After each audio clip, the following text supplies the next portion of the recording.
నమస్తే DNS news కి స్వాగతం. ముందుగా బులెటిన్ల హెడ్లైన్స్.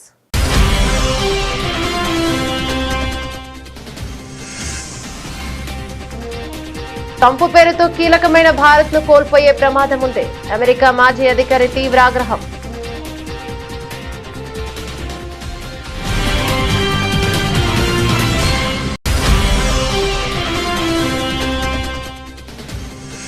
న్యూఢిల్లీలో అట్టహాసంగా జరిగిన ఆర్ఎస్ఎస్ శతాబ్ది ఉత్సవాలు. సంఘంకు సంబంధించిన స్మారక తపాలా బిళ్ల మరియు నాణేని విడుదల.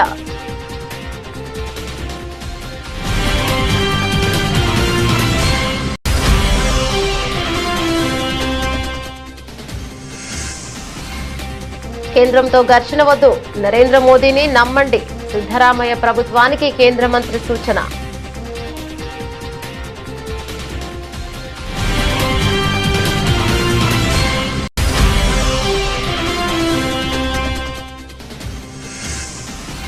తెలంగాణ ముఖ్యమంత్రిని కలిసిన క్రికెటర్ తిలక్ వర్మ. రేవంత్ రెడ్డికి క్రికెట్ బ్యాట్ బహుకరణ. తిలక్ వర్మను అభినందించి సన్మానించిన సీఎం.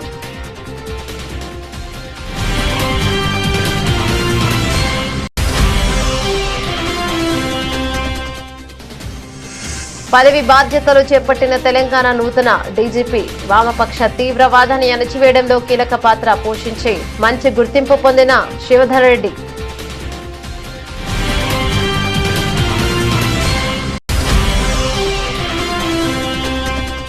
పాక్ ఆటగాళ్లు తీవ్ర ఒత్తిడికి గురి చేశారన్న తిలక్ వర్మ. దేశాన్ని గెలిపించడమే లక్ష్యంగా ఆడారని స్పష్టీకరణ. Asia Cup final batting career లోనే విలువైందని Telugu cricketer.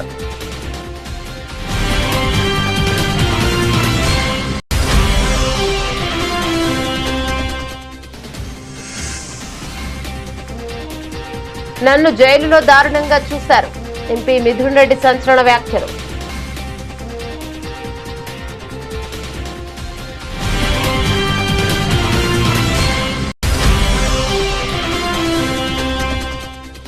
BRS working president KTR స్ఫూర్తితో బోరబండ యువకులు. డాక్టర్ గాడ్ కంపెనీ ఏర్పాటు. యువకుల కోరిక మేరకు కంపెనీ కార్యాలయాన్ని సందర్శించిన కేటీఆర్.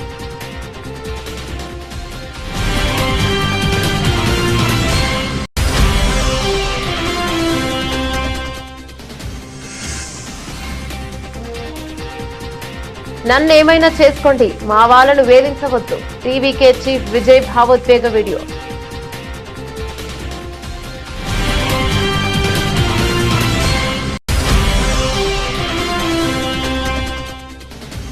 మహిళల ప్రపంచ కప్ లో భారత బోని శ్రీలంకపై ఘన విజయం. మహిళల ప్రపంచ కప్ తొలి మ్యాచ్ లో శ్రీలంకపై 59 పరుగుల తేడాతో భారత్ కు గెలుపు.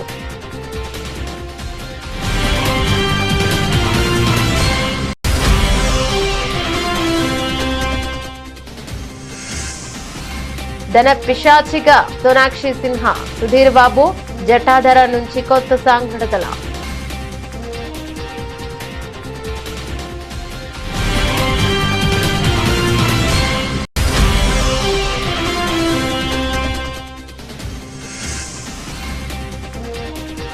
ఆర్బీఐ రెపో రేట్ జోష్. లాభాలు సూచీలో.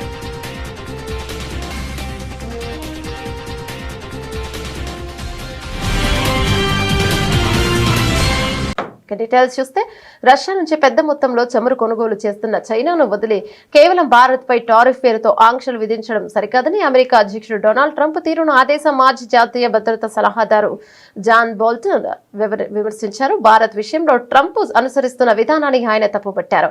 చైనా రష్యాను విడగొట్టి కేవలం భారత్ పై సుంకాలు విధించడం ఏంటని ఆయన ప్రశ్నించారు. ఈ సుంకాలను వాణిజ్యం గురించి కాకుండా వ్యక్తిగత కక్షతో విధిస్తున్నట్లుగా ఉందని ఆయన అభిప్రాయపడ్డారు. ట్రంప్ అనాలోచిత నిర్ణయాల వల్ల అమెరికా ముఖ్యమైన వ్యూహాత్మక భాగస్వామిని కోల్పోయే ప్రమాదం ఉందని ఆయన ఆందోళన వ్యక్తం చేశారు.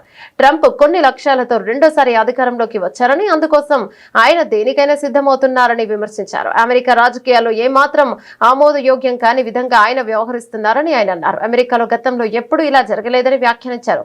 భవిష్యత్తులోనూ ఇలాంటి పరిస్థితులు రాకూడదని జాన్ బోల్టన్ ఆకాంక్షించారు.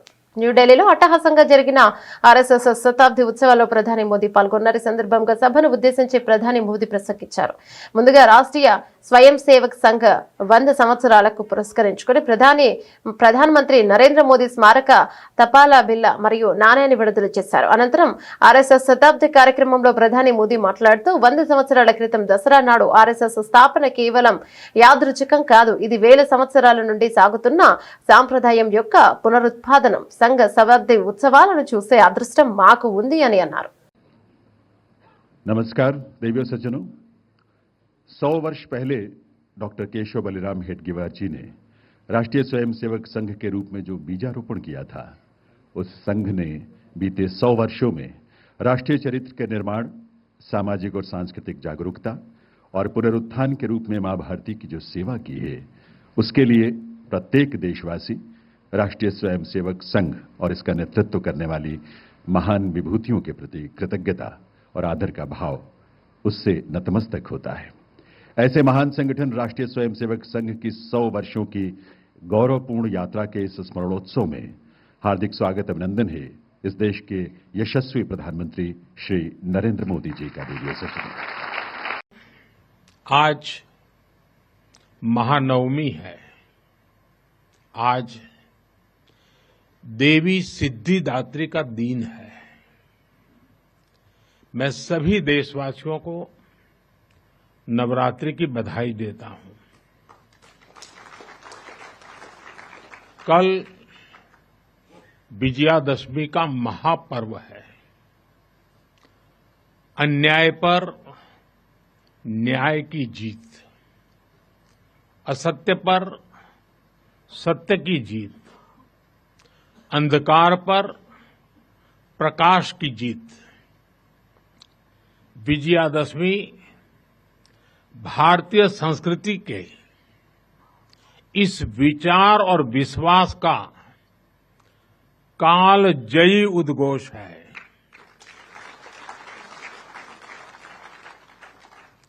ऐसे महान पर्व पर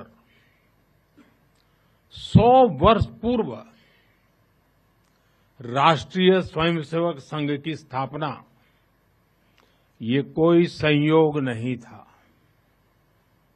ये हजारों वर्षों से चली आ रही उस परंपरा का पुनरुत्थान था, जिसमें राष्ट्र चेतना समय समय पर उस युग की चुनौतियों का सामना करने के लिए नए नए अवतारों में प्रकट होती है। इस युग में संघ उसी अनादि राष्ट्र चेतना का पुण्य अवतार है। కేంద్ర ప్రభుత్వంతో నిత్యం ఘర్షణ పడవద్దని, అలాంటి చర్యలు ఆశించిన ఫలితాలను ఇవ్వదని కేంద్ర మంత్రి కుమారస్వామి కర్ణాటకలోని కాంగ్రెస్ ప్రభుత్వానికి సూచించారు. ఢిల్లీలోని తన నివాసంలో ఆయన మీడియాతో మాట్లాడుతూ ప్రధానమంత్రి నరేంద్ర మోదీని విశ్వసించాలని అన్నారు. మీ విజ్ఞప్తిని ఆయనకు సమర్పిస్తే కేంద్రం తప్పకుండా స్పందిస్తోందని తెలిపారు. కేంద్రం పట్ల అనుసరిస్తున్న ఘర్షణాత్మక వైఖరిని వీడనాడాలని ఆయన హితవు పలికారు. ఉత్తర కర్ణాటకలో భారీ వర్షాలు వరదల తీవ్ర నష్టం కలిగిస్తున్నప్పటికీ ఇప్పటి వరకు కర్ణాటక రాష్ట్రం నుంచి ఒక్క మంత్రి కానీ అధికారం కానీ కేంద్ర మంత్రులను కలవలేదని ఆయన ఆరోపించారు. సహాయక చర్యలు చేపట్టడానికి బదులు వీడియో కాన్ఫరెన్స్ ఏర్పాటు చేసి నిరసన వ్యక్తం చేసేలా ఎలా అని ప్రశ్నించారు. ఇక కేంద్రంలో మోదీ ప్రభుత్వం ఏర్పడి ఏడాది దాటిందని, కానీ ఇప్పటి వరకు రాష్ట్రం నుంచి ఒక్క మంత్రి కూడా వచ్చి తనను కలవలేదని ఆయన అన్నారు. విమర్శలు చేయడం వల్ల ప్రయోజనం ఉండదని, ఢిల్లీకి వచ్చి కేంద్రంతో చర్చించి సమస్యను పరిష్కరించుకోవాలని సూచించారు. ఈ సందర్భంగా బెంగళూరు నగర పరిస్థితిని కూడా ఆయన ప్రస్తావించారు. ఇష్టానుసారంగా హామీలిచ్చి వాటిని నెరవేర్చలేదని, పైగా ఇప్పుడు బస్సు ఛార్జీలు పెంచడంలో ప్రైవేట్ సంస్థలతో ప్రభుత్వం పోటీ పడుతోందని విమర్శించారు. ಪಾದಯಾತ್ರೆ ಮಾಡ್ಕೊಂಬಂದರು, ನಾವೇನು ಪಾದಯಾತ್ರೆ ಮಾಡಿದ್ವಾ? ಕೇಂದ್ರ ಸರ್ಕಾರದ ಮುಂದೆ ಯಾವ ರೀತಿ ನಡ್ಕೋಬೇಕು ಅನ್ನೋದನ್ನೇ ಮೊದಲು ಇವರು ಕಲಿತೆ. ಪ್ರತಿನಿತ್ಯ ಕೇಂದ್ರ ಸರ್ಕಾರನ ಬೈಕೊಂಡು ಓಡಾಡಿದ್ರೆ ರಾಜಕಾರಣ ಮಾಡೋದು ಬೇರೆ. ರಾಜ್ಯದ ಅಭಿವೃದ್ಧಿ ಬಂದಾಗ ಯಾವ ರೀತಿ ನಾವು ಕೇಂದ್ರ ಸರ್ಕಾರದ ಜೊತೆ ಹೊಂದಾಣಿಕೆ ಮಾಡ್ಕೋಬೇಕು ಅನ್ನೋ ಒಂದು ಸಣ್ಣ ಕನಿಷ್ಠ ಒಂದು ಅವರಲ್ಲಿ ಸೌಜನ್ಯ ಬೇಡವಾ? ಸರ್, ಡಿ ಕೆ ಶಿವಕುಮಾರ್ ಅವರು ಪದೇ ಪದೇ ಈ ವಿಚಾರ ಹೇಳಿದ್ದಾರೆ ಹಲವಾರು ಸಂದರ್ಭ. ಮೇಕೆದಾಟು ವಿಚಾರ ಇರ್ಬೋದು, ಮೊನ್ನೆ ಮಹಾರಾಷ್ಟ್ರದವರು ಪುನಃ ಇದು ತಕರಾರು ತಕರಾರು ತೆಗೆದಿರೋದು ಈಗಿರ್ಬೋದು. ಅಂದ್ರೆ ಕೇಂದ್ರ ಸಚಿವರುಗಳು ಕರ್ನಾಟಕ ಪ್ರತಿನಿಧಿ ಸಚಿವರುಗಳು ಮಾತಾಡ್ತಿಲ್ಲ, ಎಂಪಿಗಳು ಮಾತಾಡ್ತಿಲ್ಲ.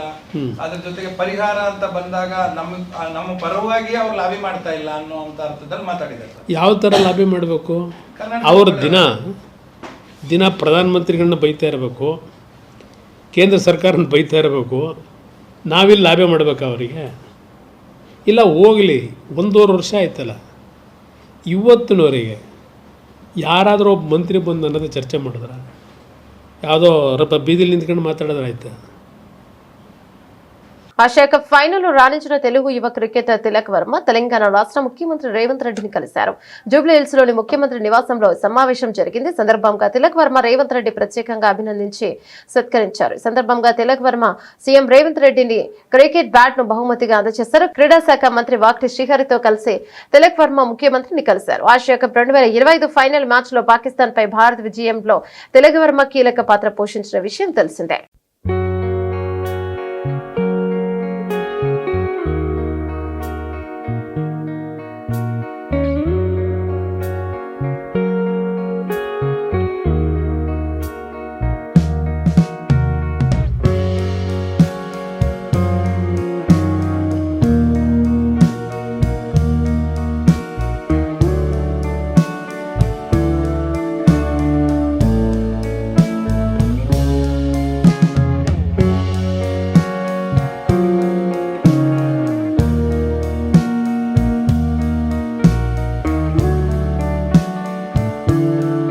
తెలంగాణ రాష్ట్ర నూతన డైరెక్టర్ జనరల్ ఆఫ్ పోలీస్ డీజీపీగా సిటిఆర్ ఐపీఎస్ అధికారి శివధర్ రెడ్డి బాధ్యతలను చేపట్టారు. రాష్ట్రానికి 6వ డీజీపీగా నియమితులైన ఆయన బుధవారం ఉదయం లక్టికాపూర్లోని డీజీపీ కార్యాలయంలో పదవి బాధ్యతలను స్వీకరించారు. కార్యక్రమానికి ముందు ఆయన కార్యాలయంలో ప్రత్యేక పూజలు నిర్వహించి పండితుల నుంచి ఆశీర్వచనం తీసుకున్నారు.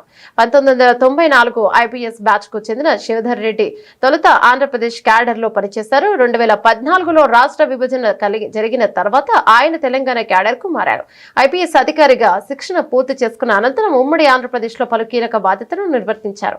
1996 నుంచి 2000 మధ్య కాలంలో విశాఖపట్నం జిల్లాలోని అనకాపల్లి, నర్సీపట్నం, చింతపల్లి సబ్ డివిజన్లలో ఏఎస్పీగా సేవలందించారు. ఆ తర్వాత గ్రేహౌండ్స్ లో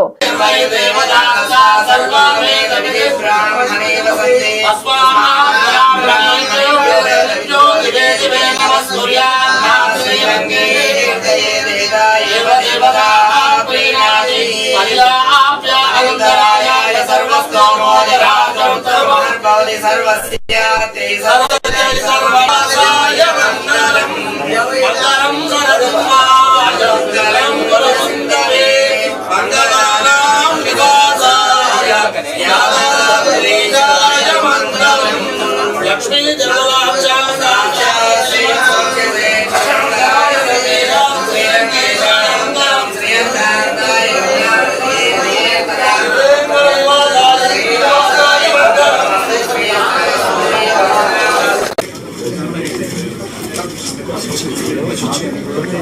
డీజీపీ చార్జ్ తీసుకున్నాను కాబట్టి ఇంతకంటే నేను చెప్పవలసింది ఏం లేదు. పోలీస్ డిపార్ట్మెంట్కు ఏదైతే మీరు మొదటి నుంచి పూర్తి సహకారం అందిస్తున్నారో అట్లనే సహకారం అందిస్తారని చెప్పి నాకు నమ్మకం ఉంది. మేము కూడా, మా టీం కూడా చాలా స్ట్రాంగ్ టీం ఉంది. వాళ్ళు కూడా ఎప్పటికప్పుడు మీకు ఇన్ఫర్మేషన్ అందిస్తుంటారు ఏమైనా విషయాలపైన.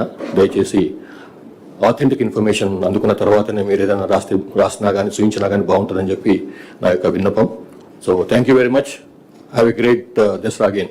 మాకు pink book, blue, red, white అట్లా ఏముండదు. మాదంతా only khaki book. Khaki book అంటే సిఆర్పిసి, ఐపీసీ చట్టాలతో ప్రకారం పోతాము. ఆ ఖాకీ బుక్ అంటే అన్ని కలిస్తే ఖాకీ బుక్ అవుతుంది. ఇదే మాకు తెలిసిన కలర్ కానీ మిగతా కలర్ సంబంధం లేదు.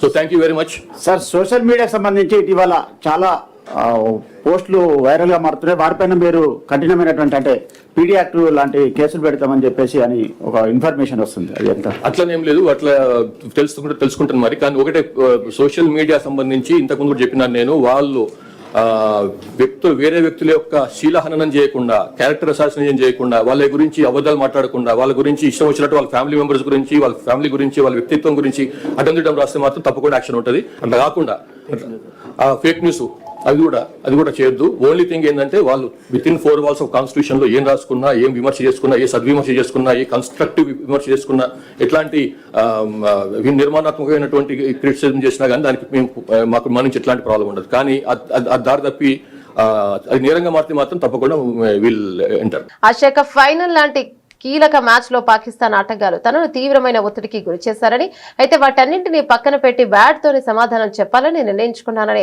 భారత యువ క్రికెటర్ తెలుగు తేజం తిలక్ వర్మ వెల్లడించాడు. దేశం కోసం ఆడుతున్నప్పుడు ఇలాంటి ఒత్తిళ్లు సహజమేనని, వాటిపై కాకుండా లక్ష్యంపైనే తన దృష్టిని కేంద్రీకరించినట్లు తెలిపాడు. హైదరాబాద్ లోని లింగంపల్లిలోని లేగల స్పోర్ట్స్ ఎరీనా మైదానంలో అభిమానులతో ముచ్చటించిన సందర్భంగా తిలక్ వర్మ ఈ వ్యాఖ్యలు చేశాడు. ఆసియా కప్ ఫైనల్లో చేసిన బ్యాటింగ్ తన కెరీర్ లోనే ఎంతో విలువైందని ఆయన అభిప్రాయం పడ్డాడు. జట్టు సభ్యులందరి సమిష్టి కృషితోనే విజయం సాధ్యమైందని స్పష్టం చేశాడు. తన క్రికెట్ ప్రయాణంలో ఈ స్థాయికి రావడానికి తన తల్లిదండ్రులు, కోచ్ అందించిన ప్రోత్సాహమే కారణమని, చిన్నప్పటి నుంచి వారు తన కోసం ఎంతో కష్టపడ్డారని తిలక్ వర్మ పేర్కొన్నారు. 20 runs కి 3 వికెట్లు పడిపోయినాయి ఇండియాయి. సో చేజింగ్ ఉంది దట్టు పాకిస్తాన్ మీద. సో చాలా ప్రెజర్ ఉంటుంది పాకిస్తాన్ మీద. అంటే బేసికల్ మనకి వాళ్ళకి ఒక దాయదులు కోర్ లాగా ఉంటుంది. సో ఆ సిచ్యువేషన్ లో మీరు బ్యాటింగ్ కి వెళ్ళారు, ఎలా అనిపించింది? నా మైండ్ లో ఆ సిచ్యువేషన్ లో నేను జస్ట్ కంట్రీకి రిప్రజెంట్ చేస్తున్నట్టు మైండ్ లో ఊహించుకున్నాను. సో ఐఎమ్ యాక్చువల్లీ కంట్రీకి ఇండియాకి ఆడుతున్నాను. సో ఆ టైంలో నేను కూడా ప్రెషర్ లో ఉంటే 3 wickets పడిపోయినాయి. సో అక్కడ నేను ప్రెషర్ లో ఉంటే ఐఎమ్ నాట్ ఓన్లీ అంటే ఒక్కరిని కాకుండా దేశాన్ని మొత్తం కింద పెడుతున్నట్టు అనిపిస్తుంది. సో ఆ టైంలో నేను అదే ఉంచుకున్నాను, దేశాన్ని ముందు తీసుకుని ఈ టైంలో నేను స్టెప్ ఇన్ చేయాలి, లేదంటే మొత్తం హోల్ కంట్రీ వినో పాకిస్తాన్ హౌ హార్డ్ అంటే వాళ్ళు ఎంత గట్టిగా వస్తున్నారు మన మీద అని. సో ఆ టైంలో నన్ను నేను బ్యాక్ చేసుకుని కంట్రీని ఒకసారి మైండ్ లో పెట్టుకున్నాడు. మీ వరుసగా 3 వికెట్లు పడ్డ తర్వాత మీ ప్లాన్ ఆఫ్ యాక్షన్ ఏ విధంగా ఉండే? టీం నుంచి మీకు ఎట్లాంటి ఏమైనా సూచనలు వచ్చాయి? మీరు అప్పుడు ఎట్లా ఆడాలనుకున్నారు అసలు? జస్ట్ నేను ఒకటే ఆ టైంలో జస్ట్ కంట్రీకి చెప్పాను కదా, జస్ట్ కంట్రీని గెలిపించాలి, కంట్రీని ఊహించుకుంటేనే ఆ సిచ్యువేషన్ వాళ్ళు హార్డ్ వచ్చారు నా మీద, పాకిస్తాన్ వాళ్ళు చాలా హార్డ్ వచ్చారు. బట్ ఆ టైంలో నేను కామ్గా ఉన్నా, జస్ట్ గెలిపిస్తే ఎవ్రీథింగ్ విల్ బి ఓకే, అంటే గెలిపిస్తే అన్ని సెట్ అయిపోతాయి. సో మైండ్ లో ఒకటే ఉండే, just I want to win my country. TDP ప్రభుత్వం తనపై నమోదు చేసిన అక్రమ కేసులకు భయపడే ప్రసక్తే లేదని వైఎస్ఆర్సీపీ ఎంపీ మిథున్ రెడ్డి స్పష్టం చేశారు. టీడీపీ ప్రభుత్వం అధికారంలో ఉన్న ప్రతిసారి తనను ఇబ్బందులు పెడుతూనే ఉందని, తాజాగా జైల్లో తనను టెర్రరిస్టు మాదిరిగా ట్రీట్ చేశారంటూ సంచలన విషయాలను వెల్లడించారు. కష్టకాలంలో తనకు అండగా నిలిచిన వైఎస్ఆర్సీపీ అధినేత వైఎస్ జగన్ కు ధన్యవాదాలను తెలిపారు. బుధవారం వైఎస్ఆర్సీపీ ఎంపీ మిథున్ రెడ్డి తిరుపతిలో మీడియాతో మాట్లాడుతూ అక్రమ కేసులతో నేను అధైర్యపడను, టీడీపీ ప్రభుత్వం నాపై తప్పుడు కేసులు పెట్టింది, వేధించడానికే నాపై కేసులు పెట్టారు, ఇలా అక్రమ కేసులు పెట్టి సాధించిందేంటి, పైశాచిక ఆనందం తప్ప మరేమీ లేదు అను. నన్ను అరెస్టు చేసి నా తల్లిదండ్రులు మానసికంగా వేదనకు గురి చేశారు, నన్ను జైలులో దారుణంగా చూశారు, ఏదో టెర్రరిస్టు మాదిరిగా ట్రీట్ చేశారు, వ్యక్తికి ఉండాల్సిన ప్రాథమిక హక్కులను కూడా ఉల్లంఘించారని ఎంపీ మిథున్ రెడ్డి సంచలన వ్యాఖ్యలు చేశారు. ఎన్ని ఇబ్బందులు పెట్టినా కూడా, ఎటువంటి ఇబ్బందులు పెట్టినా కూడా ఎదుర్కొనేదానికి సిద్ధంగా ఉంటామని చెప్పి ఈరోజు ఇన్ని రోజులు జైల్లో పెట్టిన తర్వాత కూడా మళ్లీ అదే మాట చెప్తా ఉన్నాను. ఎక్కడ కూడా అధైర్యపడే ప్రసక్తే ఉండదు, ఎక్కడ కూడా ఈరోజు పార్టీని ఇబ్బంది పెట్టినా వెనక తగ్గే ప్రసక్తి ఉండదని చెప్పి కూడా నేను ఈరోజు తెలియజేస్తా ఉన్నాను. 2014-19లో కూడా తప్పుడు కేసు పెట్టి జైల్లో పెట్టడం జరిగింది. అప్పుడు కూడా చెప్పినాను, ఇది తప్పుడు కేసు, ఇది కేవలం హరాస్మెంట్ చేసేదానికే పెడుతున్నారని ఆ రోజు కూడా నేను చెప్పడం జరిగింది. అంతకుముందు తెలుగుదేశం అధికారంలో ఉన్నప్పుడు కూడా నేను ఇంజనీరింగ్ కాలేజ్లో చదివేటప్పుడు కూడా నా జీవితంలో మొట్టమొదటి కేసు పెట్టింది తెలుగుదేశం ప్రభుత్వం. తెలుగుదేశం ప్రభుత్వం ఎప్పుడున్నా కూడా ఇటువంటి హరాస్మెంట్ చూస్తూనే ఉన్నాము. మీరు కేసులు పెట్టినా లేకపోతే ఇంకోటి పెట్టినా మేము వెనక్కు తగ్గే ప్రసక్తే లేదు. ఖచ్చితంగా గట్టిగా ఇంకా రెట్టింపు ఉత్సాహంతో పోరాడతామని చెప్పి కూడా నేను తెలియజేస్తా ఉన్నాను. రకరకాల కేసులు పెట్టి నాయకులందరినీ కూడా జైళ్లలో పెట్టి, సంబంధం ఉన్నా లేకపోయినా ఎట్లంటే అట్లా జైళ్లలో పెట్టి, ఇదంతా కూడా వాళ్ళు చేయాల్సిన పనుల నుంచి డైవర్షన్ చేసే పరిస్థితి ఉందని చెప్పి కూడా మనం అందరం కూడా తెలుసుకోవాలని చెప్పి కూడా నేను తెలియజేస్తా ఉన్నాను. జైల్లో ఎటువంటి పరిస్థితుల్లో పెట్టారంటే, ఒక టెర్రరిస్టో తీవ్రవాదిని జైల్లో పెట్టిన పరిస్థితి ఉంది నాకు. నేను ఉన్నన్ని రోజులు కూడా ఒక పూర్తి బ్లాక్ లో వేరే ఒక మనిషితో మాట్లాడే పరిస్థితి ఉండదు. మొత్తం సీసీ కెమెరా నిఘా ఎవరు చూస్తా ఉన్నారో ఆ సీసీ కెమెరాలో తెలియదు. తెలంగాణ యువతరాన్ని ఎప్పుడు స్ఫూర్తి నింపడంలో ముందుండే కేటీఆర్ మాటలు మరోసారి నిజమయ్యాయి. ఉద్యోగాలు అడిగేవారుగా కాదు, ఉద్యోగాలు ఇచ్చేవారిగా ఉండాలి అని కేటీఆర్ ఇచ్చిన పిలుపుతో స్ఫూర్తి పొందిన ఊరబండకు చెందిన 9 మంది యువకులు కలిసి డాక్టర్ గార్డ్ పేరుతో వాటర్ ప్రూఫ్ సొల్యూషన్స్ కంపెనీని ప్రారంభించారు. ఉద్యోగ ప్రదాతలుగా యువకులు యువ మిత్రులు ప్రారంభించిన కంపెనీ ప్రాంగణాన్ని వారి కోరిక మేరకు కేటీఆర్ సోమవారం సందర్శించారు. ఈ సందర్భంగా యువకులతో మాట్లాడిన కేటీఆర్ ఉద్యోగాలు అడగడం కాకుండా 10 మందికి ఉపాధి కల్పించాలన్న గొప్ప లక్ష్యంతో వీరు ఈ కంపెనీని ప్రారంభించడం అభినందనీయమన్నారు. జయంతియో ప్రసంగంలో కేటీఆర్ చెప్పిన మాటల స్ఫూర్తితోనే కంపెనీని ఏర్పాటు చేసినట్లు డాక్టర్ గార్డ్ బృందం తెలిపింది. పుట్టి పెరిగింది హైదరాబాద్ లోనే అయినప్పటికీ తమ కాలపై తాము నిలబడాలనే లక్ష్యంతో కంపెనీని స్థాపించినట్లు యువకులు తెలిపారు. మొహమ్మద్ ఇమ్రోజ్, మొహమ్మద్ సోహెల్ అనే 2 పిల్లలు, వారితో పాటు వారి 7 క్లాస్మేట్స్ అండ్ ఫ్రెండ్స్ అందరు కలిసి 9 మంది మేము చదువుకున్న వాళ్ళం, మేము ఇక్కడే హైదరాబాద్లో పుట్టి పెరిగిన వాళ్ళం. కానీ ఎంతసేపు జాబ్స్ కోసం వెతకడం, ఉద్యోగాల కోసం వెతకడం కాదు, మనమే ఒక 1000 మందికి ఉద్యోగాలు ఇవ్వాలి రాబోయే సంవత్సరం 2 సంవత్సరాల్లో అనే ఒక గొప్ప ఆలోచనతో కేవలం తమంతట తాముగా ఒక లక్ష్యాన్ని నిర్దేశించుకొని ఎట్టి పరిస్థితుల్లో మేము అందరం కలిసికట్టుగా కనుక కష్టపడితే తప్పకుండా మంచి ఫలితం వస్తుందనే ఆలోచనతో డాక్టర్ గార్డ్ అనే ఒక వాటర్ ప్రూఫింగ్ కంపెనీని ఇక్కడ కూకట్పల్లి నియోజకవర్గంలో అల్లాపూర్ ఏరియాలో వాళ్ళు ఏర్పాటు చేయడం జరిగింది. నాకు సోషల్ మీడియాలో ఈ తమ్ముడు ఇమ్రోజ్ అని నాకు ఒక మెసేజ్ పెట్టారు. అన్న, మీరు గతంలో ఒకసారి జేఎన్టీయూలో ఒక ఉపన్యాసంలో చెప్పారు, don't be a job seeker, be a job creator అని చెప్పారు. దాన్ని ఇన్స్పిరేషన్గా తీసుకొని మేము ఈ కంపెనీ స్టార్ట్ చేశాము. 0 పెట్టుబడితో, రూపాయి పెట్టుబడి లేకుండా 9 మంది మా ఆలోచననే ఒక పెట్టుబడిగా మొదలుపెట్టినాము. కొంత ప్రోగ్రెస్ సాధించినాము. ఇంకా మీరు వచ్చి మమ్మల్ని ఆశీర్వదిస్తే తప్పకుండా మరింత ఉన్నతి సాధించే అవకాశం ఉంటుంది, ఇక్కడికి రండి అంటే వాళ్ళ వారిని కలవడానికి వచ్చాను. చూసిన తర్వాత పిల్లల్ని చూస్తే చాలా సంతోషం అనిపించింది. మా ఎమ్మెల్యే కృష్ణారావు గారు, మా ఇక్కడ కార్పొరేటర్ గారు సబీహా గౌసుద్దీన్ గారు అందరు కూడా వచ్చారు. నిజంగా పిల్లల్ని చూస్తే చాలా సంతోషంగా ఉంది. ఎందుకంటే వాళ్ళు చాలా గొప్ప ఆలోచనతో ఎక్కడ కూడా ఒక్క క్షణం నిరుత్సాహం లేకుండా అందరూ 24 ఏళ్ల లోపల వయసున్న పిల్లలు, వాళ్ళంతట వాళ్ళుగా ఎవరికి కూడా గొప్ప రిచ్ బ్యాక్గ్రౌండ్ పెట్టుబడి ఉన్న కుటుంబాలు కావు, సామాన్య మధ్యతరగతి పేద కుటుంబాల నుంచి వచ్చి ఇవాళ మేము కనుక అనుకుంటే ఎందుకు సాధించలేము. ఏషియన్ పెయింట్స్ అనే కంపెనీని 4 మిత్రులు పెట్టి ఇవాళ 1,36,000 కోట్ల రూపాయలకు తీసుకొని పోయినప్పుడు మేమెందుకు చేయలేము, మేమెందుకు సాధించకూడదు అనే ఒక మంచి ఆలోచనతో వారి కార్యక్రమాన్ని తీసుకున్నారు, ఈ కంపెనీని పెట్టారు. తమిళగల వెట్రిగలగం టీవీకి అధినేత ప్రముఖ నటుడు విజయ్ కరూర్లో జరిగిన తొక్కిసలాట ఘటనపై తీవ్రంగా స్పందించారు. ఈ ఘటన తనను ఎంతగానో కలిచివేసిందని పేర్కొన్నారు. ఈ ఘటనతో తమ గుండె బద్దలైందని మాటలు రావడం లేదన్నారు. తాను ఏ తప్పు చేయలేదని స్పష్టం చేశారు. ఈ మేరకు ఓ భావోద్వేగ వీడియో విడుదల చేశారు. కరూర్ ఘటనపై ఆయన మాట్లాడుతూ, నా జీవితంలో ఇలాంటి పరిస్థితిని ఎప్పుడూ ఎదుర్కోలేదు. ఈ దురదృష్టకర సంఘటన జరిగి ఉండాల్సింది కాదు. నేను కూడా మనిషిని. అంతమంది చనిపోయారని తెలిస్తే అక్కడి నుంచి వెళ్ళిపోతానా? ర్యాలీ కోసం అన్ని జాగ్రత్తలు తీసుకున్నా కానీ ఊహించని ఘటన జరిగిందని విజయ్ తీవ్ర ఆవేదన వ్యక్తం చేశారు. அனைவருக்கும் வணக்கம். என் லைஃப்பில் இந்த மாதிரி ஒரு பெயின்ஃபுல்லான ஒரு சுச்சுவேஷனை நான் ஃபேஸ் பண்ணதே கிடையாது. மனசு முழுக்க வலி வலி மட்டும்தான். இந்த சுற்றுப்பயணத்தில் என்னென்ன மக்கள் பார்க்க வராங்க, அதுக்கு ஒரே ஒரு காரணம் தான் அவங்க என் மேலே வச்சிருக்கிற அன்பும் பாசம். அந்த அன்புக்கும் பாசத்துக்கும் நான் எப்பவும் கடமைப்பட்டிருக்கிறேன். அதனால தான் இந்த சுற்றுப்பயணத்தில் மற்ற எல்லா விஷயங்களையும் தாண்டி மக்களுடைய சேஃப்டி, அதில் எந்த காம்ப்ரமைஸும் பண்ணிடக்கூடாதுன்றதுக்காக தான் அது என் மனசில் ரொம்ப ஆழமாக இருக்கும் அந்த எண்ணம். அதனால தான் இந்த அரசியல் காரணங்கள் எல்லாத்தையும் தவிர்த்துட்டு ஒதுக்கி வச்சுட்டு மக்களுடைய சேஃப்டி மட்டும் மைண்டில் வச்சுக்கிட்டு அதுக்கான இடங்களை சூஸ் பண்ணுறது, அதுக்கான இடங்களை பார்த்து பர்மிஷன் கேட்குறது, పోలీస్ డిపార్ట్మెంట్లో அதை రిక్వెస్ట్ பண்ணி கேட்போம். మహిళల వన్డే ప్రపంచ కప్ లో భారత జట్టు అద్భుతమైన బోణి కొట్టింది. నిన్న శ్రీలంకతో జరిగిన తొలి మ్యాచ్ లో 59 పరుగుల తేడాతో ఘన విజయం సాధించింది. ఒక దశలో 124 పరుగులకే 6 వికెట్లు కోల్పోయి పీకలోతు కష్టాల్లో పడిన జట్టును ఆల్రౌండర్ దీప్తి శర్మ అమన్జోత్ కౌర్, స్నేహ్ రాణా తమ ప్రదర్శనతో గట్టెక్కించారు. బ్యాట్ తో 5 సెంచరీ చేసి బంతితో 3 వికెట్లు పడగొట్టిన దీప్తి శర్మ ఈ ఘనత సాధించిన తొలి భారత క్రీడాకారిణిగా చరిత్ర సృష్టించింది. వర్షం కారణంగా 47 ఓవర్లకు కుదించిన ఈ మ్యాచ్ లో తొలుత బ్యాటింగ్ చేసిన భారత్ శ్రీలంక బౌలర్ ఇనోక రణవీర 4.46 దెబ్బకు తెలియంది. కేవలం 2 ఓవర్ల వ్యవధిలో 4 కీలక వికెట్లు కోల్పోయి పతనం నిలిచింది. ఈ క్లిష్ట సమయంలో క్రీజుల్లోకి వచ్చిన దీప్తి శర్మ 53, అమన్జోత్ కౌర్ 57 అద్భుతంగా పోరాడారు. వీరిద్దరూ 7వ వికెట్ కు 99 బంతుల్లో 103 పరుగుల కీలక భాగస్వామ్యం నెలకొల్పి జట్టును ఆదుకున్నారు.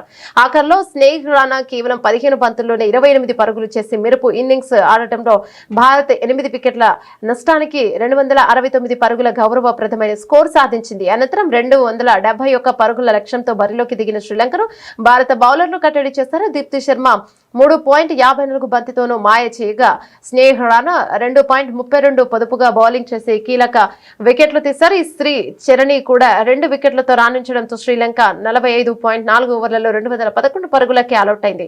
ఈ గెలుపుతో ప్రపంచ కప్ టోర్నమెంట్ లో భారత్ శుభారంభం చేసింది. టాలీవుడ్ హీరో సుధీర్ బాబు, టాలీవుడ్ నటి సోనాక్షి సిన్హా ప్రధాన పాత్రలో నటిస్తున్న ద్విభాషా చిత్రం జటాధర వెంకట్ కళ్యాణ్, అభిషేక్ జైస్వాల్ దర్శకత్వంలో సూపర్ న్యాచురల్ థ్రిల్లర్ గా రానున్న ఈ సినిమాపై ప్రేక్షకుల్లో మంచి ఆసక్తి నెలకొంది. తాజాగా దుర్గా పూజ పండుగను పురస్కరించుకుని చిత్ర బృందం సినిమా నుంచి ధన పిశాచి అనే మరో కొత్త పాటను విడుదల చేసింది. ఈ పాట ప్రస్తుతం ప్రేక్షకులను విశేషంగా ఆకట్టుకుంటుంది. ఈ ధన పిశాచి పాటలో సోనాక్షి సిన్హా మునుపెన్నడూ చూడని ఉగ్ర రూపంలో కనిపించింది. అందరినీ ఆశ్చర్యపరిచారు. ఆమె హావభావాలు, ఎనర్జెటిక్ డాన్స్ మూమెంట్స్ తో పాటకు కొత్త ఊపు తెచ్చారు. భారీ సెట్ లో చిత్రీకరించిన ఈ పాటకు సమీరా కుప్పీకర్ సంగీతం అందించగా మధు బంతి బాగ్చి అద్భుతంగా ఆలపించారు. ఇక ఈ పాట ఒక రకమైన తాండవ గీతంలా ఉందని, దైవిక స్త్రీ శక్తిని ఆవిష్కరించిందని సంగీత దర్శకురాలు సమీరా కుప్పీకర్ తెలిపారు. మేము ఊహించిన శక్తి పవర్ ను ఈ పాట ద్వారా అద్భుతమైనగా పలికించగలిగాను. ఈ అనుభవం ఎంతో సంతృప్తినిచ్చింది అని ఆమె వివరించారు. గత 8 సెషన్లుగా వరుసగా నష్టాలని చవిచూస్తున్న దేశీయ సూచీలకు ఆర్బీఐ రెపో రేటు జోష్ తెచ్చింది. ఆర్బీఐ రెపో రేటును మరోసారి యథాతథంగా ఉంచుతున్నట్టు ప్రకటించడం మార్కెట్లకు కలిసొచ్చింది. బ్యాంకింగ్ సెక్టార్లో కొనుగోలు సూచీలను ముందుకు నడిపిస్తున్నాయి. ఉదయం నష్టాలతో మొదలైన సూచీల తర్వాత లాభాల బాట పట్టాయి. ప్రస్తుతం సెన్సెక్స్, నిఫ్టీ లాభాల్లో కదలాడుతున్నాయి. మంగళవారం ముగింపు 80 నుంచి 267తో పోల్చుకుంటే బుధవారం ఉదయం దాదాపు 100 పాయింట్ల నష్టంతో మొదలైన సెన్సెక్స్ ఆ తర్వాత లాభాల్లోకి ఎగబక్కింది. ఆర్బీఐ వడ్డీ రేట్ల ప్రకటన ద్వారా కనిష్టం నుంచి ఏకంగా 400 పాయింట్లకు పైగా లాభపడింది. ప్రస్తుతం ఉదయం 10:50 సమయంలో సెన్సెక్స్ 292 పాయింట్ల లాభంతో 80,560 వద్ద కొనసాగుతుంది. మరోవైపు నిఫ్టీ కూడా సెన్సెక్స్ బాటలోనే సాగుతోంది. ప్రస్తుతానికి 76 పాయింట్ల లాభంతో 24,627 వద్ద కొనసాగుతోంది. ఈ సెన్సెక్స్ లో హడ్కో, లూపిన్, టాటా మోటార్స్, వొడాఫోన్ ఐడియా, ఆర్ఈసీ, ట్రెంట్ మొదలైన షేర్లు లాభాల్లో ఉన్నాయి. బ్యాంక్ డెలివరీ, ఎస్బీఐ కార్డ్, ఎల్టీఐ, మైంట్రీ మొదలైన షేర్లు నష్టాల బాటలో కొనసాగుతున్నాయి. నిఫ్టీ మిడ్ క్యాప్ ఇండెక్స్ 27 పాయింట్ల లాభంతో ఉంది. బ్యాంక్ నిఫ్టీ 374 పాయింట్ల లాభంతో కొనసాగుతుంది. డాలర్తో పోల్చుకుంటే రూపాయి మారకం విలువ 88.72గా ఉంది. బులెటిన్ ముగించే ముందు హెడ్లైన్స్ మరోసారి.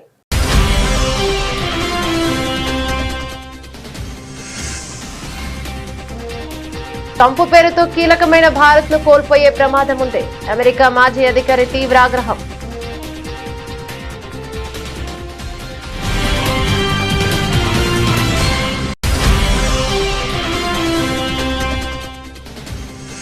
న్యూఢిల్లీలో అట్టహాసంగా జరిగిన ఆర్ఎస్ఎస్ శతాబ్ది ఉత్సవాలు. సంఘంకు సంబంధించిన స్మారక తపాలా బిల్ల మరియు నాణేని విడుదల.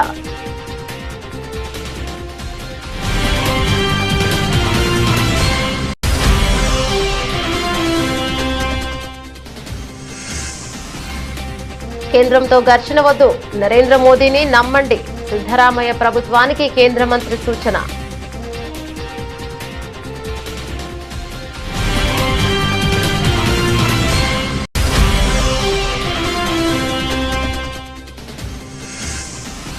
తెలంగాణ ముఖ్యమంత్రిని కలిసిన క్రికెటర్ తిలక్ వర్మ. రేవంత్ రెడ్డికి క్రికెట్ బ్యాట్ బహుకరణ. తిలక్ వర్మను అభినందించి సన్మానించిన సీఎం.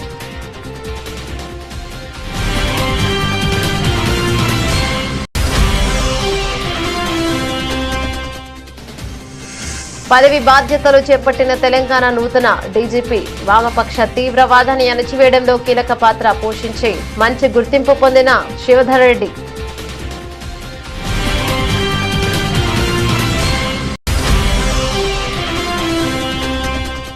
పాక్ ఆటగాళ్లు తీవ్ర ఒత్తిడికి గురి చేశారన్న తిలక్ వర్మ. దేశాన్ని గెలిపించడమే లక్ష్యంగా ఆడారని స్పష్టీకరణ. ఆసియా కప్ ఫైనల్ బ్యాటింగ్ కెరీర్లోనే విలువైందని Telugu cricketer.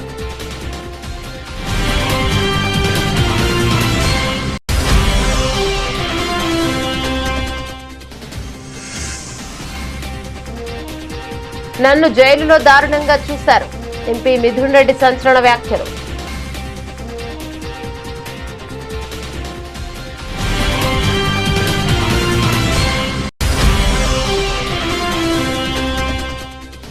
BRS working president KTR స్ఫూర్తితో బోరబండ యువకులు. డాక్టర్ గాడ్ కంపెనీ ఏర్పాటు. యువకుల కోరిక మేరకు కంపెనీ కార్యాలయాన్ని సందర్శించిన కేటీఆర్.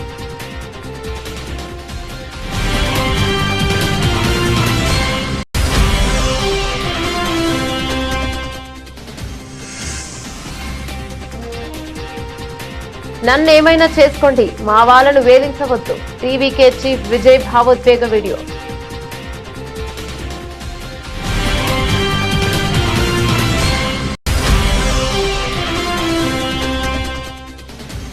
మహిళల ప్రపంచ కప్ లో భారత బోని శ్రీలంకపై ఘన విజయం.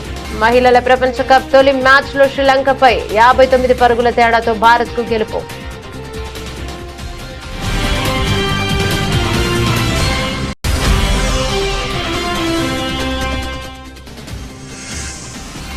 ధన పిశాచిగా సోనాక్షి సిన్హా. సుధీర్ బాబు జటాధర నుంచి కొత్త సాంగ్ విడుదల.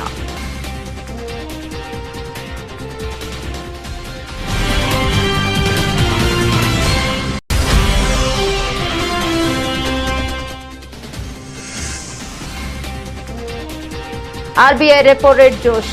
లాభాలు సూచీలో.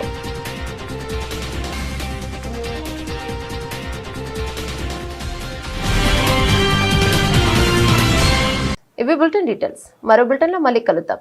అంతవరకు సెలవు, నమస్తే.